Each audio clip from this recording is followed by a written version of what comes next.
সকালবেলা উঠে আমার মেয়ে বলল আজকে তার গেস্ট আসবে, তাড়াতাড়ি করে রান্না বান্না যাই পারো করো। তখন কি করব, তখন তাড়াহুড়া করে একটু রান্না বসিয়ে দিলাম। তো মেহমানের জন্য দুপুরে খাবে, আসলে দুপুরে লাঞ্চের ব্যবস্থা করলে খুব তাড়াহুড়া হয়ে যায়, ভালো করে করা যায় না। তারপরে যতটুকু সম্ভব হয়েছে করেছি। ইলিশ মাছ ভুনা করেছি ভেজে, সবজি করেছি, সালাদ, ডিম।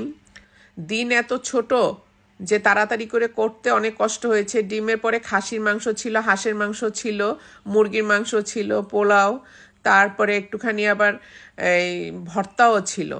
তো এই যে এগুলো করতে অনেকটা সময় লেগে গেছে। তা খালেদার মা আর আমি দুইজনেই একদম সকাল থেকে যুদ্ধ করতে করতে করে ফেললাম। এদিকে আবার আসিন সকালবেলা আমার মেয়ের সাথে বের হয়েছে। তো কোথায় গিয়েছিল সেগুলো জিজ্ঞেস করছিলাম, কি কি করেছে জিজ্ঞেস করছিলাম।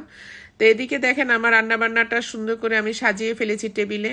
তো রান্নাবান্নাটা দেখতে আপনাদের কাছে কেমন লাগলো অবশ্যই কমেন্টস করে জানাবেন। আর তাড়াহুড়া করে যাই পেরেছি তাই করেছি। এই যে আমার বাবুর্চি খালেদার মা, সে ফ্রিজে সব সবজি টবজি এগুলো সব ঢুকায় রাখতেছে। এখন খালেদার মাকে আবার একটু মজা করে একটু খুশি করলাম যে না ভালো করেছো, তাড়াহুড়া করেছো। এইভাবে মাঝে মাঝে ওদেরকে একটুখানি মানে কমপ্লিমেন্ট দিলে ওরা খুব খুশি হয়। তা আমি ওয়েট করতেছি, মেহমান অলরেডি চলে আসছে। আমি আপনাদের ভাইজানকে নিয়ে বসছি, মেহমানের সাথে গল্প করতেছি। এখন মেহমান তো আমার ভিডিওতে আসবে না, তাকে আর ভিডিওতে নিতে পারলাম না। তারপর খাওয়া দাওয়ার পরে আমি আবার একটা পুডিং বানিয়েছি। দেখেন এই পুডিংটা আমি আবার মোল্ড করলাম। এখন দেখতে ভালোই হয়েছে, খেতেও ইনশাল্লাহ অনেক মজা হবে দেখেই মনে হচ্ছে। তা যাই হোক, তারপরে মিষ্টি ছিল, আবার একটু আমি পিঠা করেছি। তো এগুলো সব কিছু মেহমানকে দিলাম। তো খেয়ে দিয়ে আবার একটু চায়ের পর্ব চলবে। এখন চা তো বানাতে হবে। তো এই যে এখন আমি পুডিংটা কাটতেছি। এদিকে পুডিংটা এত ভালো হয়েছে, কাটতেও আমার কাছে খুব ভালো লাগছে। আমি একটু বড় বড় করে পিচ করে দিচ্ছি, কারণ সবাই খেয়ে মজা পাবে, আমি দেখেই বুঝতে পারছি। আবার আমি দুধ চিতই করেছিলাম রাত্রেবেলা, একটু চিতই পিঠা ভিজিয়েছিলাম, সেটাও আমি ডেজার্ট হিসাবে দিয়েছি। কারণ শীতের দিনে একটু পিঠা না দিলে কেমন লাগে, তাই পিঠাটাও করেছি। তারপর আমার মেহমানরা খেয়ে খুব খুশি, তারা খুব প্রশংসা করেছে, বলেছে যে পুডিংটা অনেক ভালো হয়েছে।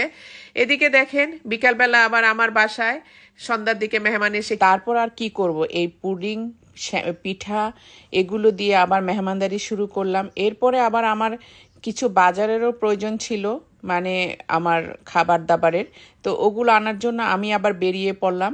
আমি দোকানে চলে গেলাম, সেখান থেকে গ্রোসারি শপে যেয়ে অনেক কিছু বাজার করে নিয়ে আসছি, যাতে আমাকে আর এক সপ্তাহের মধ্যে কোনো নাস্তার জন্য যেতে না হয়। তো বাসায় নুডলস ছিল না, বিস্কিট ছিল না, বাটার ছিল না, কেকের অ্যাসেন্স ছিল না। তারপরে এই তো অনেক রকমের বিস্কিট নিয়েছি, ডাল 2 রকমের ডাল ছিল, বুটের ডাল, মুগ ডাল, তারপর বেসন। এই তো এই ধরনের বাজারগুলো আমি সব করে নিয়ে আসছি। এদিকে দেখেন আমাদের খালেদার মা আবার এই জিনিসগুলো সব সাজিয়ে এসে কোথায় কোনটা রাখবে সেটা আবার আমাকে জিজ্ঞেস করছিল। তো সেমাই ছিল না, সেগুলো নিয়ে আসছি। তো এগুলো অবশ্য সবসময় কাজে লাগে, এগুলো স্টকে থাকলে যখন তখন যেটা ইচ্ছা সেটা করা যায়। তা আমি সেজন্য নিয়ে এসেছি।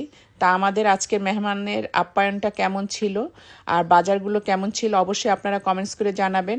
তা আজকের মতো আপনাদের কাছ থেকে এখানে এখন বিদায় নিচ্ছি। সবাই ভালো থাকবেন, আমার জন্য দোয়া করবেন। আর আমার ভিডিওটি যদি আপনাদের কাছে ভালো লেগে থাকে অবশ্যই একটা কমেন্টস করবেন, পারলে শেয়ার করবেন। সবাই ভালো থাকবেন।